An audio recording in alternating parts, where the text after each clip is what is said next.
Publications appear in many legal journals, including the Harvard Journal of Law and Public Policy, the Texas Review of Law and Politics, the Fordham Law Review, the Indiana Law Journal, the Maryland Law Review, and the Arizona State Law Journal, among others. Professor Buckles holds a Juris Doctorate from the Harvard Law School, a Master of Arts in Biblical Studies from Dallas Theological Seminary, and a Bachelor of Science from Oklahoma State University. Professor Buckles is married to Tammy Buckles, and they are the blessed parents of Annie and Rex. Now, without further ado, Dr. Buckles. Thank you very much for that nice introduction. And thanks to you for coming. I can't really make out faces very well in the audience, but whether there are 5 or 50 of you, I think it seems like it's more like the former. I very much appreciate your being here, and I appreciate Doyle for the invitation. Tonight, I plan to present an abbreviated version of my recent publication in response to a classic defense of abortion published by the late Judith Jarvis Thompson. She was an MIT professor. She was a notable philosopher, and her classic defense of abortion is truly famous, without exaggeration. It has been described as the most widely reprinted philosophical essay of all time. So it is fitting to have a paper that responds to the Thompson piece, even if it is 50 years post Thompson. Now, for those who have yet to read my paper, you may have been expecting a constitutional analysis or a report of the state of abortion law in the United States because I'm a law professor. But that is not the nature of my paper, nor is it the focus of my talk tonight.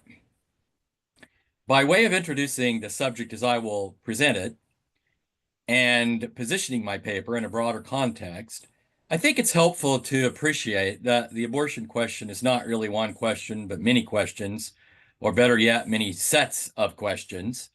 I'll preview those a bit just so you know what I'm not going to be talking about. So one set of questions is primarily legal in nature. Here we have constitutional questions such as when, if ever, are restrictions on abortion constitutional? Other legal questions are primarily legislative, such as how is abortion restricted or unrestricted under state law or federal law? What kinds of exceptions to abortion restrictions exist? And the legal questions are outgrowths of and intertwined with more fundamental questions of what public policy generally should be. So, to give you some examples of that, should public funds be used to subsidize abortion? Should public funds be used to incentivize carrying a child to term? Should public funds support families in which mothers choose to give birth or who are compelled to carry a child to term against their wishes? What should be the nature and scope of the right to life? What should be the nature and scope of the right to liberty? That's one set of questions. Another set of questions is primarily religious or theological in nature, like what does the Bible or some other canonical book teach that informs the morality of abortion and abortion regulation? What is the church history and tradition that bears on the subject? Important topics include the implications of being created in the image of God, the themes of protecting the welfare of the most vulnerable in society, and when a human is recognized theologically as a person. Still another set of questions is philosophical. These include questions like this. When does a human begin to have rights under a purely philosophical analysis? What are those rights? What is the scope of those rights? What criteria guide the answers to these questions? If rights depend on what we might call personhood, as distinguished from mere humanity, when does a human's personhood begin? What rights follow from personhood? More fundamentally, do human rights really depend on first obtaining the status of personhood? Is the distinction between humanity and personhood something that should be just rejected altogether? Even identifying these various sets of questions as distinct classes is perhaps a little artificial, and how we answer many of these questions shapes our answers to other sets of questions. Indeed, how we answer some questions requires that we ask additional questions.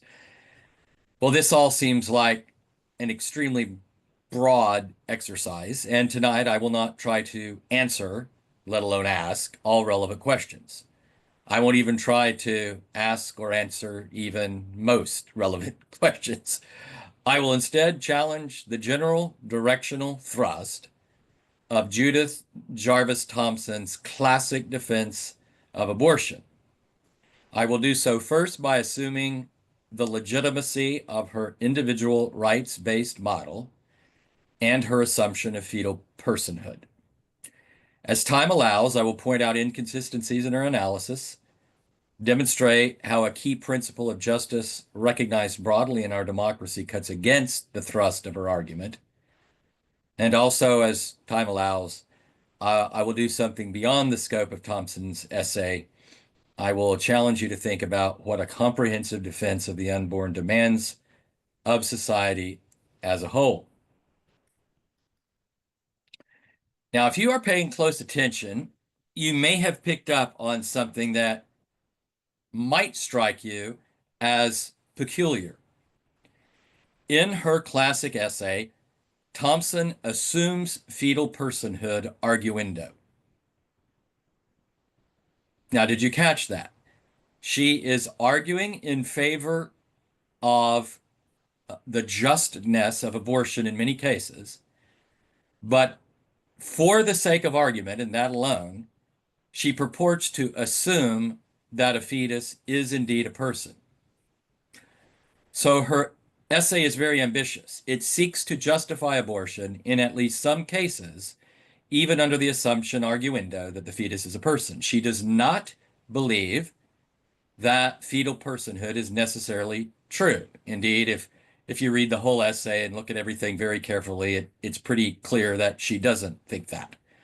But she reasons that if fetal personhood is true, and nonetheless abortion is defensible in at least some cases, then it is certainly defensible if the fetus is not assumed to be a person. Thompson premises her argument on a theory of individual rights under which persons have both the right to life and the right to bodily autonomy. But one person's right to life does not include the right to infringe upon the right to bodily autonomy of another, including the right to decide whether to share one's bodily resources with another. A person does not have a right to use the bodily resources of another, argues Thompson, unless the latter grants the use of that body. You must grant the right to another to use your bodily resources, according to Thompson. Now, we will call this view of the scope of the right to bodily autonomy, as others have, volunteerism. This is the way it is characterized by the pro-life legal scholar and philosopher Francis Beckwith. But I want to make sure you understand what she's saying, what Thompson is arguing. She is not arguing, strictly speaking, at least she does not purport to argue, strictly speaking, that there is a choice between the right to life and the right to bodily autonomy. Instead, she is arguing that they are distinct rights and that the right to life does not include the right to use the resources, the bodily resources of another rights bearer, unless that rights bearer grants the use of her bodily resources. Thompson argues her case with a series of examples, some bizarre, colorful. Indeed, her most famous hypothetical appears early in the essay. So I want to lay that one out And then I will offer a number of counterexamples, some of which, well, all of which appear in my article, but I won't get to all of those tonight. So Thompson asks the reader to imagine that he or she has been kidnapped by the Society of Music Lovers, transported to a hospital, and attached to a violinist whose rare disease can be cured only by being hooked up to you and you alone for 9 months. So you're kidnapped, you're strapped to this violinist because the violinist, has some disease and he needs your kidney function or something. If you pull out the tubes, the violinist dies. Thompson says you owe no duty to remain strapped to that violinist, even though detaching the violinist will kill the violinist. You did not consent to the procedure, and you have the right to detach, she argues. Likewise, she argues, a pregnant person has the right to detach herself from a fetal person. The fetal person's right to life does not, according to Thompson, include the right to utilize the pregnant person's bodily resources when she is not granted this right to the unborn person. Though this example has the closest analogy to pregnancies resulting from sexual assault, Thompson presses the point through various entertaining hypos that in a number of instances, abortion should be seen as consistent with her rights-based model of justice based on volunteerism.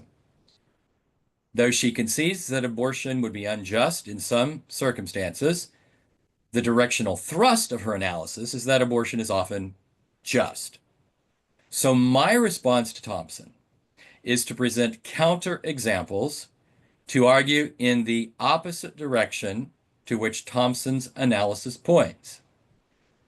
I first assume her understanding of justice and rights as a general matter. I do this arguendo. I'm not saying I necessarily embrace her vision of rights, but just as she's willing to grant personhood of the unborn for the sake of argument, I am willing initially to grant her understanding of justice and rights until I think it collapses under its own weight. And I agree with her that her model of individual rights supports the justness of abortion when truly necessary to save the life of the mother. But I mostly argue against the directional import of her argument. So, using a purely philosophical approach and beginning with her rights-based framework, I argue that abortion is unjust under her framework and her assumption of fetal personhood. Certainly, in the case of a pregnancy resulting from consensual sex. Cases of pregnancy resulting from assault require extended treatment, additional analysis, which I argue should be controlled by a principle of equal justice. And this does require an expansion beyond Thompson's volunteerism, but I argue that her own analysis opens the door to this inquiry. So what you'll notice is in this paper, I am engaging with the analysis of Thompson at a purely philosophical level. So I do have theological views as well. I'm happy to talk about those if you want to in the Q&A. But I'm not arguing in the paper from a theological framework. I am not citing in the body of my paper arguments against Thompson on the basis of theological or overtly theological positions. I am invoking her rights-based framework, and then when I get to the point of arguing that it doesn't even hold water under its own terms, I still limit myself as much as possible to what would be known as public reason in Rawlsian political philosophy. So basically, what I'm doing is I am arguing in this paper according to very broad general principles that both religious and non-religious people widely hold as legitimate in a liberal democracy. Now, I will begin my analysis with an example that seems removed from pregnancy. Uh, if you've read the paper, then you will know this hypo, but I'm going to assume that at least some of you haven't, if not all of you. And so this is the case of the kidnapping mogul. I want you to imagine now a hypo that is different from Thompson's violinist. I want you to imagine that during winter, now I mean not a Houston winter, a real winter, you awaken in a dark, cold dungeon deep in a fortress.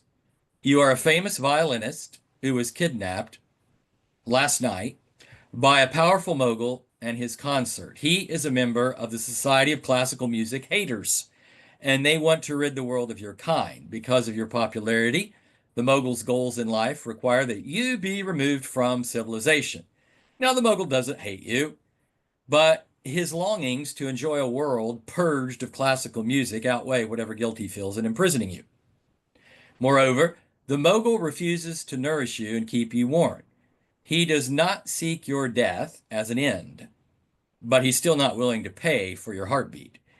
You would survive if you could just access the mogul's thermostat and consume his abundant supply of goods in his cellar pantry for the remaining months of your confinement. But the mogul withholds from you life's basic necessities, fully aware that your captivity will be brief because you just can't possibly live on your own in that dungeon without food and heat. Now, does justice forbid you from partaking of the mogul's ample food supply and activating his heating system against the mogul's will just so you can survive? Or instead, are you, by standards of justice, just obligated to curl up in a corner of that dank dungeon and die? Now, I think that most of us would denounce as an outrage any law that permits the mogul to just actively kill you after imprisoning you. He certainly doesn't have the right to hammer your head or drag you without clothes from his dungeon and abandon you to the raging blizzard. He certainly doesn't have the right to asphyxiate you, bag you, or toss you out with the garbage. But what would you think of a law that deprives you of the right to sneak into the mogul's food supply and turn on the castle heat while you are kidnapped? Would not any such law constitute a gross miscarriage of justice? After all, you're in that dungeon because the mogul's choices put you there, not because of your choices. He has taken you without your consent. He has imprisoned you. He has refused to provide you with the minimal necessities of life. He knew you would need sustenance when he captured you. You cannot break free, and the mogul's withholding of minimal resources is your death sentence. He alone can sustain you in his dungeon. Your claim to the mogul's hoard of food and heat is surely superior to any contrary claim by the mogul to reserve his food for himself alone and to warm only the rooms of the castle that he lives in. He may very well assert that outsiders, including other violinists, have no right to his provisions, but you're not an outsider. You're a consummate insider, a helpless prisoner, clinging to life. A just law must reflect your right to survive, not only by denying the mogul the right to kill you directly, but also by permitting you to draw upon your captor's furnace and fare against his wishes. Now, to the crux of the matter. Do any of these answers change if your dungeon is the mogul's womb rather than the mogul's castle basement? Does your life depend merely on whether the walls of your dungeon are made of stone or human flesh? Now, why might we think imprisonment by bodily dungeon is different from imprisonment by basement dungeon? Upon reflection, the likely attempts to distinguish the two are not compelling, but let's do some thought experiments and see for ourselves. First, does it matter that your right to life defines the scope of the mogul's property rights rather than his rights to bodily autonomy? Because remember that Thompson is arguing that the right to life does not include the right to use another person's bodily resources without that person's consent. She argues that is true because of the other person's right to bodily autonomy. So my question is, does it matter that your right to life depends on the scope of the mogul's property rights, i.e. his food and castle heat that he has in his dungeon, rather than his rights to bodily autonomy? I don't think that distinction is persuasive. Now, how can I argue that? Well, I want you to imagine another colorful hypo, the case of the kidnapping giant. Imagine a she giant, someone that would put Wonder Woman to shame on a scale of strength. This she giant is 100 feet tall with proportionately gargantuan limbs and organs. And like the mogul in the prior example in the dungeon, she is also a member of the Society of Classical Musicators.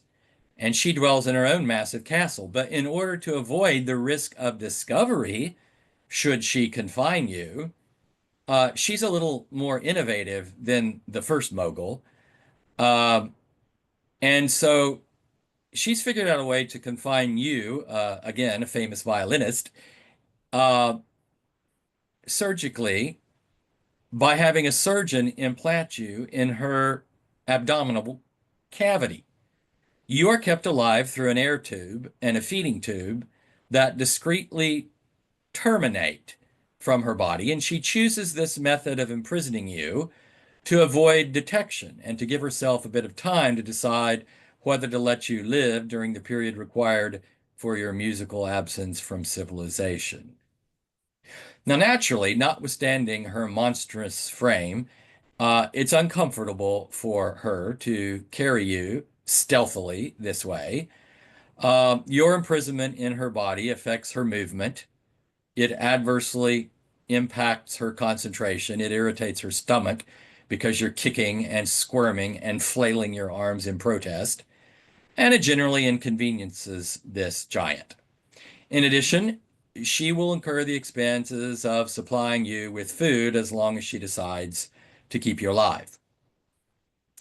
Now, although you negatively affect this giant's bodily autonomy, everything that was true in the case of the kidnapping mogul is true in the case of the kidnapping giant. The giant puts you there in the first place. So she bears primary responsibility for the condition of both of you. By doing that, in the language of Thompson, the giant has implicitly assumed special responsibility for providing you with her resources. A just society will recognize that your right to life limits the scope of the giant's rights to bodily autonomy when she has caused your abdominal captivity. You would not have even an occasion to assert your rights against the giant had she not bodily imprisoned you. There is thus no sound basis, in my judgment, for distinguishing the case of the kidnapping mogul and the case of the kidnapping giant on the grounds that the mogul did not have any involvement with an enveloper's right to bodily autonomy. So if that's true, I think that it's quite easy to argue that the same is true in pregnancies resulting from consensual sex, at least when they act purposefully or knowingly with respect to conception. When parents act either purposely or knowingly with respect to conception, their responsibility for the unborn captive's life remains, notwithstanding that an act of sex is not inevitably an act of imprisonment. Absent artificial medical interventions, sex is an essential link in the chain that imprisons the unborn person. Those who imprison are the sole moral agents causing the imprisonment. So think about the purposeful impregnators. The purposeful conceivers chose both the means of imprisonment, i.e., the consensual sex, and they chose the imprisonment itself because they purposefully conceived. So if anyone bears responsibility for their choices, they do. The same, though, is really true of knowing conceivers. Knowing conceivers are those that chose the same means of imprisonment and chose not to prevent it. In other words, if they chose not to use contraception. So they bear responsibility for their choices. To deny that the knowing conceivers bear responsibility for the biological link between consensual sex and pregnancy is rather like denying that people bear responsibility for the biological link between consensual eating and body weight. That one must eat to fulfill a basic need does not absolve one of the responsibility for what, when, and how one eats. The problem then with abortion is that it unjustly shifts the responsibility for consensual sex from the parents to the child's detriment. So in contravention of the old adage, you are what you eat, the child, figuratively speaking, becomes what they eat. There really is not a persuasive reason to reach a different conclusion when contraception efforts fail. So what I'm saying here is that it's not just the purposeful conceivers and the knowing conceivers that have taken the risk and that should assume responsibility for the risk. The one who unsuccessfully uses contraception is still taking a risk that is unbearably high if shifted to the unborn person. In other words, again, under Thompson's assumption of fetal personhood, it does not comport with justice to make the person who did not take the risk, i.e., the unborn, bear the responsibility for taking the risk that was knowingly taken by those whose contraceptive efforts failed.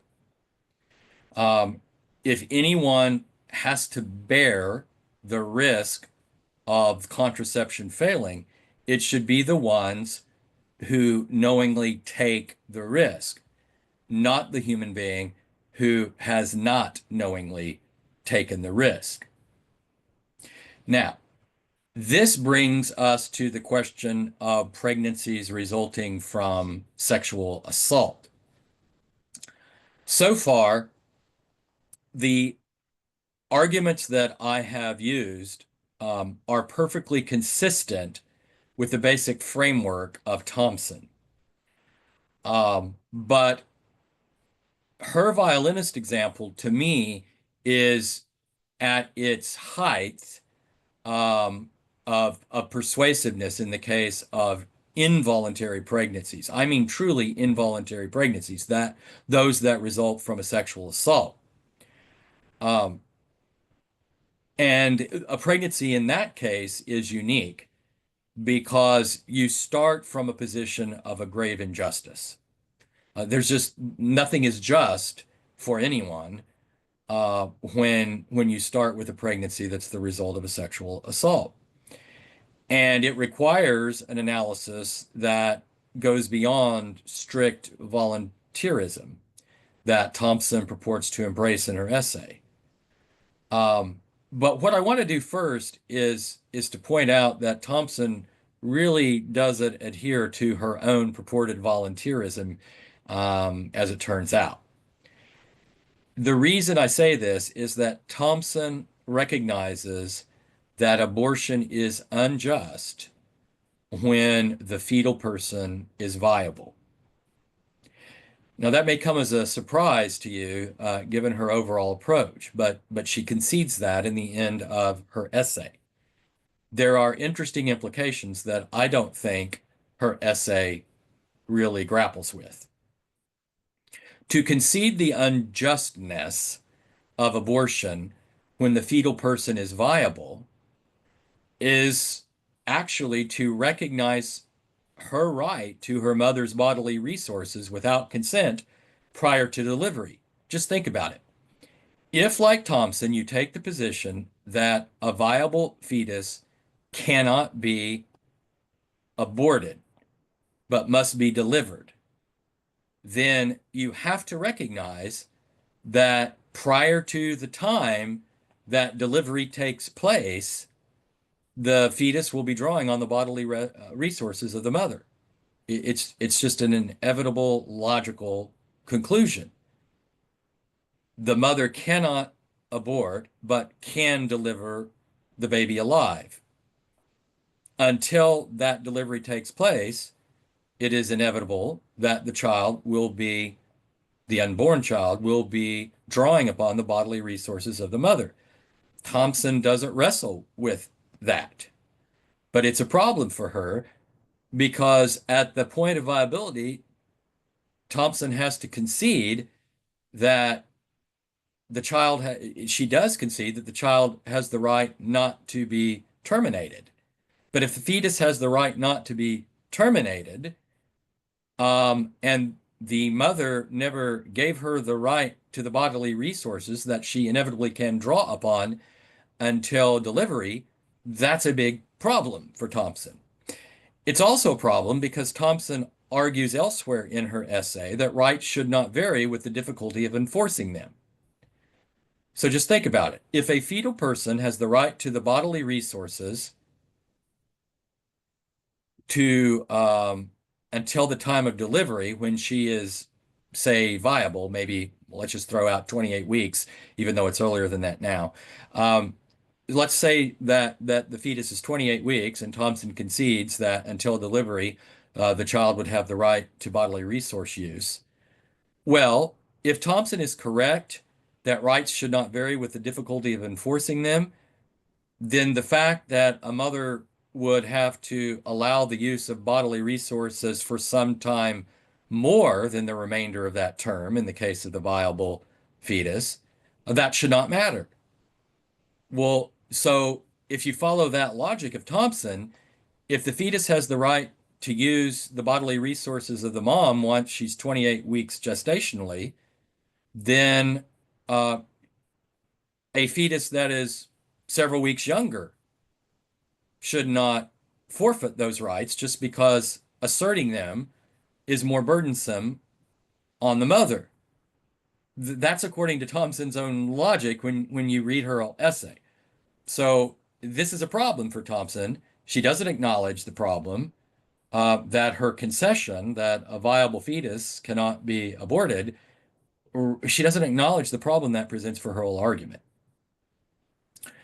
Moreover, we are deeply committed to an equal justice norm in this country.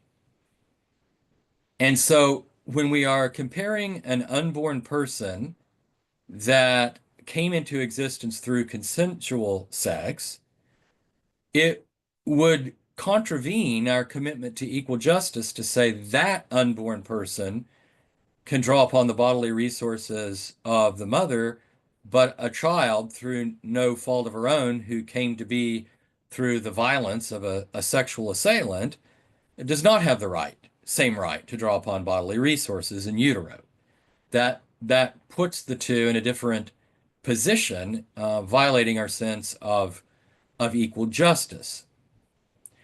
Now, where my argument continues may strike some as very challenging because I don't stop in my analysis with justice with an anti-abortion position under Thompson's framework. Instead, I look more broadly at what justice requires when a mother is coerced by the state to continue to hold the child in utero against her wishes. This is especially, my argument has the most force here in the case of a pregnancy resulting from sexual assault, but I think it applies more broadly as well. Here's the argument. Even though it is unjust to allow an abortion in the case of a sexual assault under broad principles of justice, it would also be unjust to simply stop with the assignment of rights, giving the unborn the right to draw upon the bodily resources of the mother. Why so? Because the mother is still in an unjust situation. She never agreed to that. She did not consent to the act that gave rise to the pregnancy. And there are usually also tremendous costs borne by the mother who is the victim of a sexual assault. So what I am arguing is that if we are really concerned about justice, we will not stop with justice for the unborn person. We must also examine justice for the mother who did not consent to the act that gave rise to the pregnancy.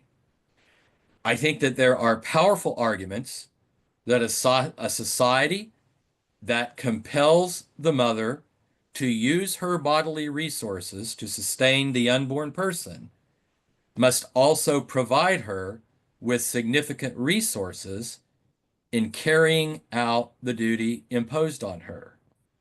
In other words, while it is consistent with principles of justice to protect the right of the unborn person to draw upon the mother's bodily resources, because of the coercive nature that results from forcing her to continue to carry the child, principles of justice require that society ensure she receives due compensation for experiencing that coercion. The analogy that I offer is one of conscription in a military draft. In the case of a military draft, let's say a male soldier is drafted, and society would say that it is his duty to serve. But society also thinks it is just to compensate the male who is conscripted, who is drafted. In other words, even though we would say it is just, it is consistent with justice to compel service, like in a time of war, it is also just to compensate the soldier because of the coercive nature of the conscription. And what I argue is, if we are really concerned about justice, we will apply similar principles in ensuring that a woman who is coerced to carry an unborn person and allow that unborn person to draw upon her bodily resources should also be justly compensated and supported. And once we grant this, in my judgment, the equal justice norm further indicates that the unborn person who resides within an impoverished mother that is coerced to continue the pregnancy, even as a result of consensual acts, is entitled to societal support if the society is really concerned with justice. So where I end up in starting with Thompson and her essay is in a place of asserting very broad principles of justice that does not stop with merely being anti-abortion under these principles of justice, but is comprehensively in favor of supporting life in accordance with those principles of justice. All right. I said I would talk for half an hour to 45 minutes. Doyle, I think I am there. And so I will pause. I will be happy to take questions. And I will tell you, you know, I'm happy to take questions that directly relate to my talk. But if you want to broaden the inquiry and ask me more tangential things, I'm fine with that. If you want to ask me something about, what my theological takes are, that's fine. If you want to ask me about my background, that's fine too. I'm gonna be very generous with the scope of the questions. You can feel free to ask me whatever you want to ask me. Thank you, Mr. Buckles. If we could all just give him a round of applause real quick. Thank you for your presentation. And so now we'll move into the Q&A side of this, of today. So as we mentioned earlier, the QR code, you can kind of ask anonymous questions that way. But also we'll just kind of offer up the mic to anyone who kind of wants to ask questions. So if you can just raise your hand or whatever, we'll have Marcos bring you the mic. If I could also just ask that when you talk, I don't have a lot of volume on my end, so please, even with the mic, speak very loudly. I'll turn up the mic a little bit. That would be great. Can you hear me, sir? That's much better. Here we go. In your final example that you gave, you specified the necessity of society to provide for the upkeep of the pregnancy, let's say, in the case of an impoverished mother. How Yep. do you think that changes in the case of those that are well provided for? Well, then I would distinguish between cases of pregnancies resulting from sexual assault and those not. I think that if we're talking about a pregnancy that is forced upon someone, someone did not act purposefully, knowingly, or simply by taking the risk, okay? I think that if the pregnancy is truly involuntary from the very beginning, then you cannot deny the coercive nature of the pregnancy. So in that case, in the case of a pregnancy that the state is coercing from beginning through delivery, then I don't think it matters under principles of justice. I don't think it matters whether the pregnant woman is poor or rich. I think society owes compensation to the woman for the coercive carrying of the child. Now, in the case of a pregnancy that is not the product of a sexual assault, so it's either purposeful, knowing, or a result of failed contraception with risk taking, then I think the distinction does matter. And the primary reason that I think the distinction matters goes back to the assumption that we're all working on under Thompson's framework. So remember, all of this assumes Thompson's assumption arguendo that the unborn is a person. Okay. So all of this has to be thought of, rethought if you stray from that assumption. But if you start from that assumption, then what I would say is, okay, we are requiring the woman to continue the pregnancy, even though it starts with the assumption of responsibility by both parents. Well, who should bear the cost of that that assumption of responsibility? Well, if the people have plenty of resources, they should bear that cost when they have assumed responsibility. So in the case of people that have plenty of resources in a voluntary pregnancy initially, then it is appropriate for them to bear those costs. I would put the cost, you know, primarily on the male, because the woman is the one that has to bear the actual physical costs and anything associated with keeping, the child physically. But we'll just call that the parents. If there are adequate resources, I would say that that falls on the parents, and I would put the primary responsibility between the parents on the man.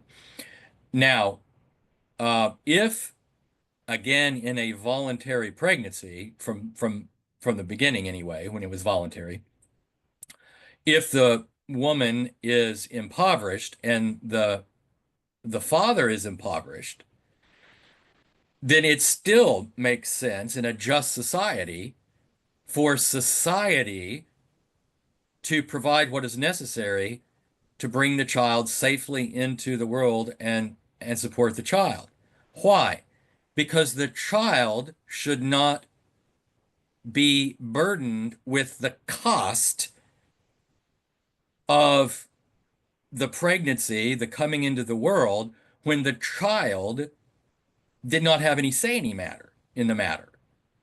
It would be unjust to make the child suffer for the poverty of the responsible parties who brought the child into the world. That's why I say, in the case of impoverished unborn persons, if the state is going to force the woman to continue the pregnancy, then the state needs to be a backup on behalf of the unborn child who bears no responsibility for the actions of the child's parents. Okay, I have a question kind of related to that. This is over the Google. A little louder, please. This is from the Google form. It's kind of related to what you've been talking about. But somebody asked, can we trust the government to handle the conscription support of pregnant women? Is this better to be in the purview of the church, maybe even receiving a portion of tax receipts? So this is based on an older model practice in Great Britain. Yeah, so this is a question of justice. Do I think that there should be support from the church, from nonprofit entities, including the church? Absolutely. Not either or situation. So now we are getting into the, theology as well as the idea of justness of society. I think it's absolutely true that there is a very strong argument, biblically speaking, that the church is charged with taking care of the weakest and most vulnerable in society. I mean, think about what James says. Pure and undefiled religion is taking care of widows and orphans in their distress and keeping oneself unstained from the world. That's just straight out of the text of James. You look at the ethic from ancient Israel and the system that was put in place under the Mosaic Law, and you have it codified that there's to be provision for the alien, the poor, charged with society charged with taking care of the widow and the orphan. There's no reason to believe that the ethic of the people of God in the New Testament should be different from that ethic that governed the people of God in the Old Testament. I think the New Testament affirms time and again the responsibility of the church in taking care of those who are in need. You find it in the teachings of Jesus, the parable of the Good Samaritan, what he said in Matthew 25:31 and following, when in the context of the great white throne judgment, and in as much as you've done it to the least of these, my brethren, you've done it unto me. I mean, this idea that the church has an obligation, uh, I think is very strong. And so I'm completely supportive from a theological perspective of efforts to aid the poor who are carrying children and need help by the church and through parachurch organizations like crisis pregnancy centers. Yes, okay. But I don't stop there, because it's not the church that is forcing someone to remain pregnant. It is the state that is forcing someone to remain pregnant when there are strong abortion laws. Now remember, I still think that the strong anti-abortion laws are just. I've argued in the paper that those laws are just, okay? But the same state that justly coerces, I think, must also justly compensate. So I don't think it's either or. I think it's a question of both state and the nonprofit sector picking up the slack. So in a just society, yes, the state would act. In an unjust society or a less just society, the state would not.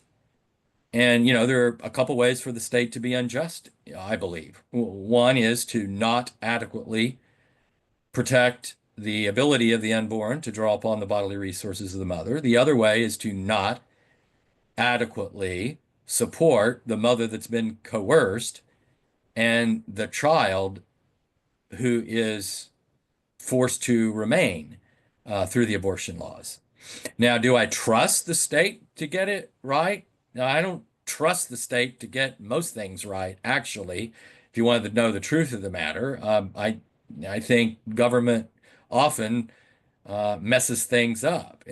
But that doesn't mean I think that as a result, we should just say, the government shouldn't try to do what's just. I think it should. And I think that the church should always, always do its job and follow its scriptural commands. Thank you.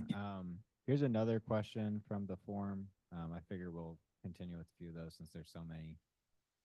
The question is, how do you think we as a culture can best teach quote unquote special responsibility? How can we as a culture best teach special responsibility? Yes, sir. Special responsibility. Special responsibility. I'm not sure what special responsibility means as opposed to responsibility. Be willing to expound on that a little bit, or maybe write another question in the Google form explaining it.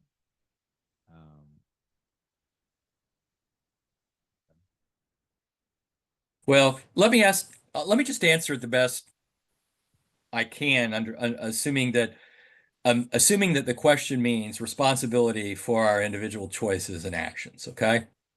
That's correct. Okay. So it depends on who's doing the teaching. As a matter of just general civic responsibility, I think it's entirely appropriate through all kinds of fora to teach the notion that everybody is a morally accountable agent. Everybody makes choices. Nobody is just sort of a pawn of fate. To drive home in all of our institutions of society that you choose what you do, and you therefore are a moral agent who is responsible for what you do under just principles of cause and effect, I think is sound and necessary. I think it is also elevating. See, it's very demeaning, just as a general matter of civics, to tell people that they don't really have a choice in anything, that their wills really don't matter, that they're not really responsible. To me, that is demeaning, dehumanizing, and demoralizing. It elevates people to teach them that they actually do matter. Their minds matter. Their wills matter. Their choices matter. And not only do they matter, but they have consequences that for which they are responsible. They're not just machines.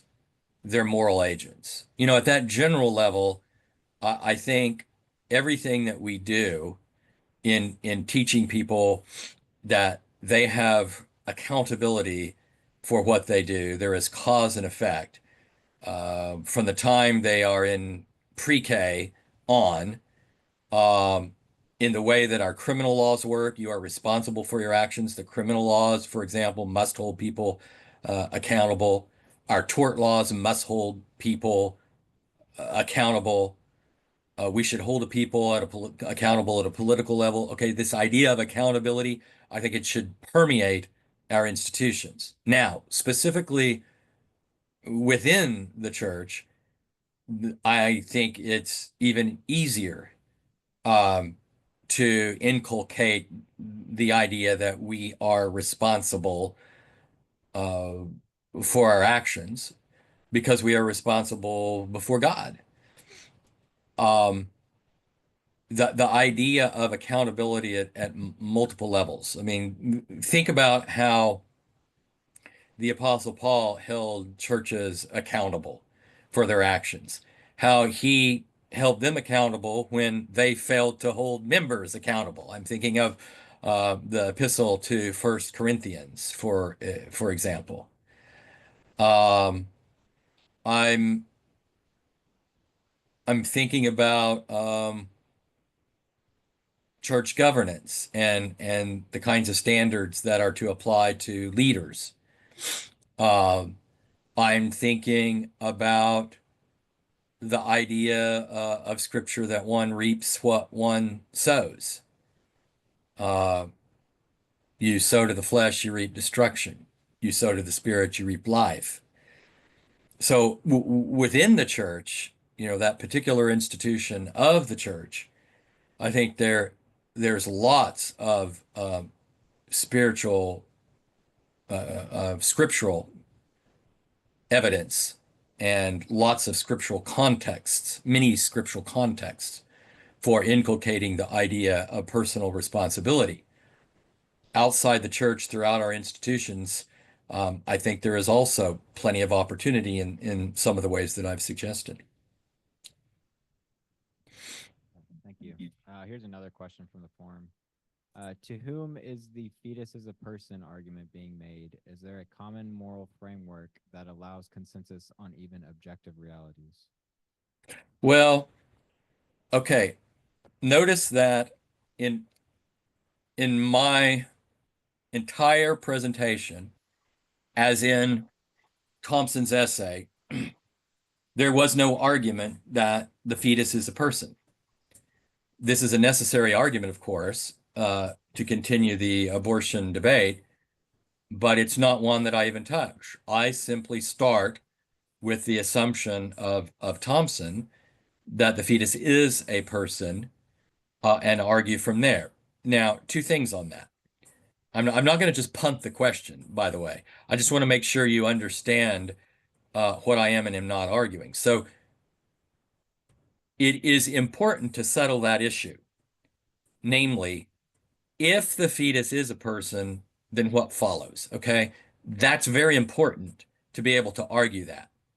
See, Thompson, I believe, was trying to sidestep all of the controversy over fetal personhood by stipulating it arguendo, and then, arguing that, well, even with that assumption, abortion's okay in at least some cases. And the directional thrust of her papers that, yeah, in a lot of cases, even though she didn't really say it explicitly like that, that's the direction in which she was arguing. Okay. So I think it's very important to address that point first, because if she's right about that, then you don't even have to argue fetal personhood. You just say, well, in many cases it's okay, maybe not in certain cases, but that's just a separate category. We can be content in general with very lenient abortion laws. But if she's wrong, see, then you have to face squarely this question of, well, is the fetus a person or something like that? Like, well, apart from whether the fetus is a person, does the fetus still have the rights that we accord human beings that we readily recognize as a person? Okay. Now, to the specific question itself about how do you argue fetal personhood. So, first, you need to make a distinction between personhood and humanity, at least recognize that some make that distinction. Maybe you don't. I mean, I think that one's actually up for debate. But there are many philosophers who would distinguish between being human and being a person.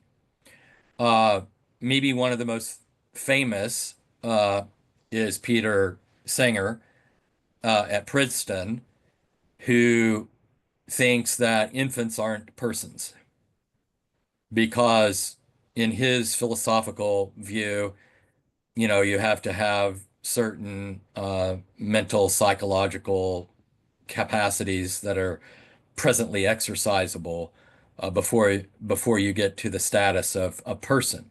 So for some philosophers, there's a distinction between being a person and being a human. Maybe an example would clarify this distinction. Think of Yoda from Star Wars. Okay, if Yoda were real, uh, Yoda would not be human, but Yoda would still be a person. He has those characteristics, sentience and intelligence, self-awareness, whatever, the lists vary, but he has those characteristics, so he would be a person. So that's the first thing, is to note the distinction that some philosophers make between persons and humans. Now, you don't have to accept that necessarily. You could take the position that uh, all humans are persons, even though not all persons are humans. I.e., you would say every human is a person, but the class of persons also includes Yoda from Star Wars, or Spock from Star Trek, and things like that. Or you could take the position that there's no reason to distinguish personhood and humanity, but you'd have to come up, with a justification for that. I would recommend to the one who asked the question on arguing for human personhood, I would recommend a chapter in the book Defending Life by Francis Beckwith. I referred to him earlier. He's got a new edition of that book that should be coming out this year. Frank Beckwith does. He's a professor at Baylor. And he, like others, I think maybe maybe J.P. Moreland and some others, uh, have a very philosophical concept that a person is is continuous with the human organism, so that a human being is a person even before the human being has developed all of those rational capacities. I'll give you an example that I think you'll be able to understand what the argument is. So if we say something like, well, this, when you were born, you were named, say, Doyle. So when you were born, you were named Doyle. Uh, you did not have all of the capacities that some people associate with personhood, like, a keen sense of self and awareness of cause and effect. Okay. But you begin to develop those at some point, maybe when you were a year and a half, two or so. Uh, and then you were still named Doyle. When you were 6, you started, losing your teeth and getting new teeth as you got older. Well, you were still named Doyle. When you were 12, 13 or so, you're maybe 14, your voice starts dropping and you start getting facial hair, but you're still named Doyle. So your physical characteristics and your capacities, they continue to develop as an organic being, but you're still Doyle the whole time. So the idea of Beckwith and others is that the one who is Doyle, the person who is Doyle, did not suddenly become a person at some stage of human development. There is a continuity of being that is inherent in personhood, and it starts in utero at, some very, very early stage, whether that's, 1 hour after insemination, or whether that's 6 days, and you've got a fertilized egg that starts to the DNA of mom and dad start combining, whatever you start for that point, whatever you think of as conception. Well, at that point, in my example, Doyle becomes, he is a being. Um, it's not that at some point the mass of tissue becomes a person who is Doyle. It's that Doyle is continuing to develop just naturally, with that potentiality being realized in various stages of development. At some point, we recognize that Doyle will have the characteristics that are often associated with personhood, but those capacities are all wrapped up in the same being, and that being does not just become a person when those capacities reach a certain stage of realization. The very potential for those capacities is what makes Doyle a person as Doyle. And that begins, uh, you know, within days or hours of the joinder of the sperm and the egg. So I think that is where you would want to go on the best arguments. I think philosophically, I would start there. Now, I just gave you the philosophical answer to the question that was posed, where I think you should go. I'm not saying that's necessarily what I believe to be the best answer. I think there are very strong theological arguments that personhood begins in utero, and I think that there is biblical support for the idea that that personhood is from conception. Now, maybe you want me to, I'm not sure if you want me to get into the theological side, but I'll give you a summary of. That was a question somebody asked, was what are your Okay. theological perspectives? Okay. Well, all right, then I'll just do that too. I'll consider this an answer to numerous questions. So there are a number of reasons that I think a position that life begins certainly in utero, but probably from conception biblically.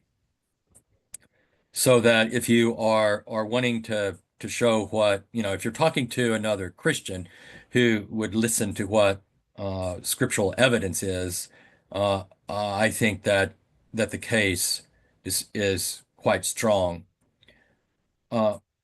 One argument that I think is persuasive is the language of numerous passages that speak of an identity of being identified with born persons when those persons were in utero. So like passages from Jeremiah, Job, they come to mind, where David, also in the Psalms, passages where a person refers to himself as himself in utero. So like God knew me before I was formed in the womb. So although this goes to God's foreknowledge, it also goes to personhood within the womb, because it was me, same identity, being formed in the womb. You see language like that, as I mentioned, by at least three biblical authors. Then there is the notion of the image of God being transmitted through reproduction. So, Genesis 1, human beings are created in the image of God. Then the teaching that Seth was made in the image of Adam, who himself was made in the image of God. Then connect that a few chapters later, after the flood, where the rationale for the prohibition against murder is that human beings are made in the image of God. Well, at that time, it's clear that the only way human beings are made in the image of God is through the reproductive process.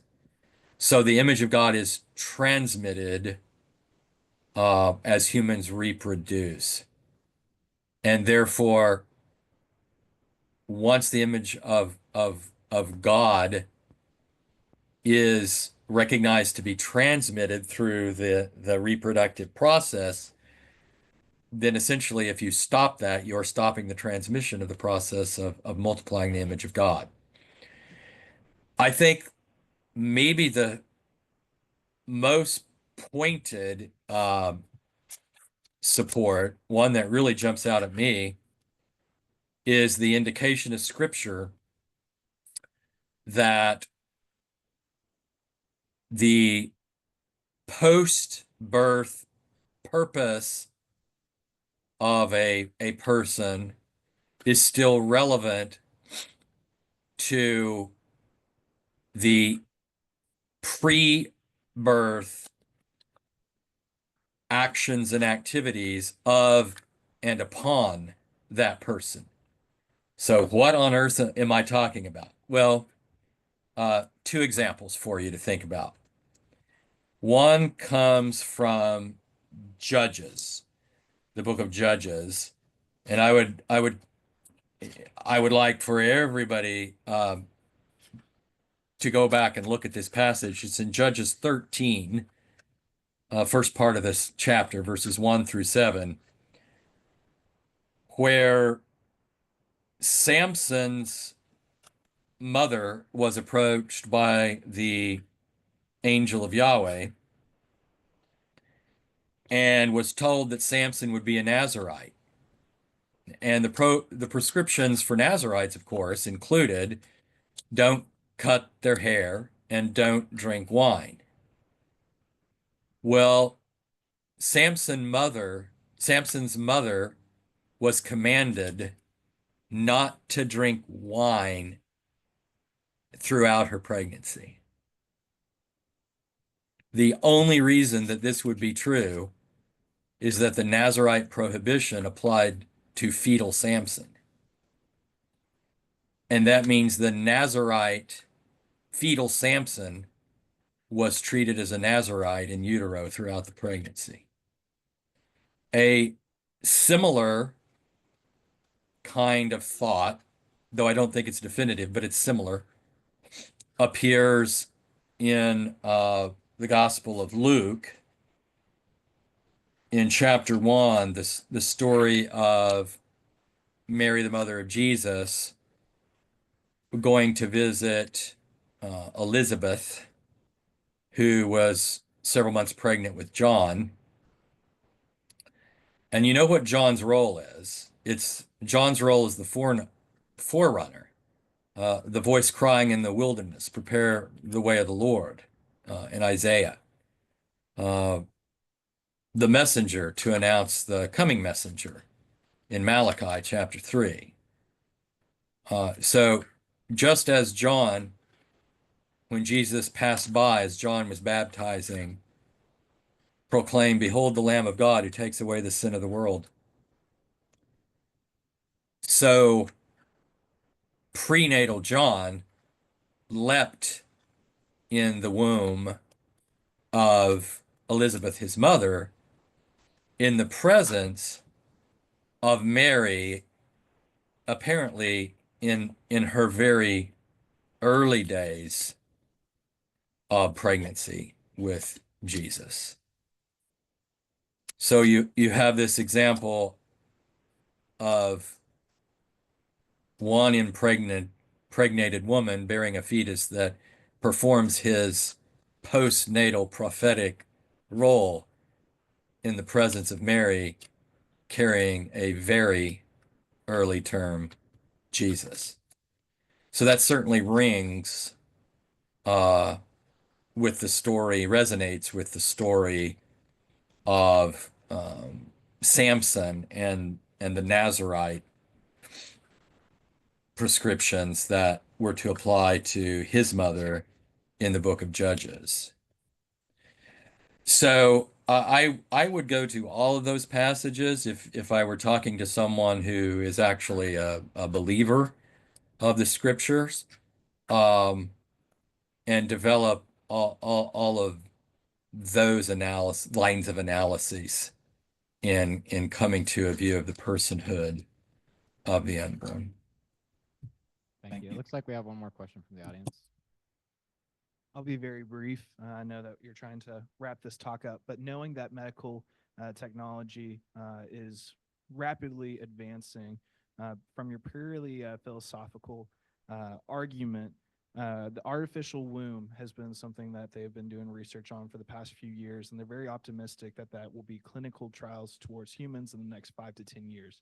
Does any of your argument when it comes to the burden placed on the mother and the father of the child go away with this new development in medical technology? Well, that's a great question, and it's highly relevant to Thompson's argument. Because remember that she really opens herself up when she says that there is no right to kill a viable fetus. That's basically what she says at the end of her essay. Well, viability is a function not just of the fetus, but also of medical technology, right? Can the fetus survive outside the womb? Well, if medical technology advances so that an unborn human being can actually survive in an artificial womb, say as soon as it has a heartbeat, cardiac activity, 6 weeks or so, then under Thompson's own concession, there should not be an abortion because the fetus becomes viable in the light of that technology. So the point is highly relevant under her very own logic and argument. Now, I think it is also even outside of her framework. I think it's a a very impactful would be a very impactful development, particularly if the procedure for removing the fetus from being in a state of in utero to this artificially constructed environment is not any more invasive than an abortion. In that case, to me, um, it dramatically strengthens the position that it is simply extremely difficult to justify abortion in those circumstances under the arguments that are often advanced. So yeah, great question. Okay, thank you. So it's about 7:30, so we don't want to take any more of your time. But thank you again for meeting with us today. I think we had a good talk and hopefully spurred people's thoughts.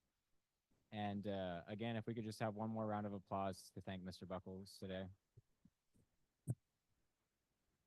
Well, it was my pleasure. I appreciate your attendance and your questions, and thanks again for having me. Yes, absolutely. Thank you so much. You're welcome. All right. Bye-bye. Bye.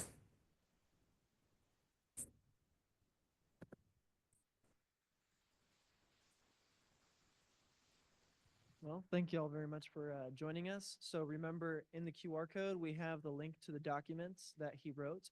So if you want to further study this topic, please make sure to go visit that document. And also, if you guys aren't already, make sure to also follow us on Instagram and Facebook, that you will see the links in the page as well.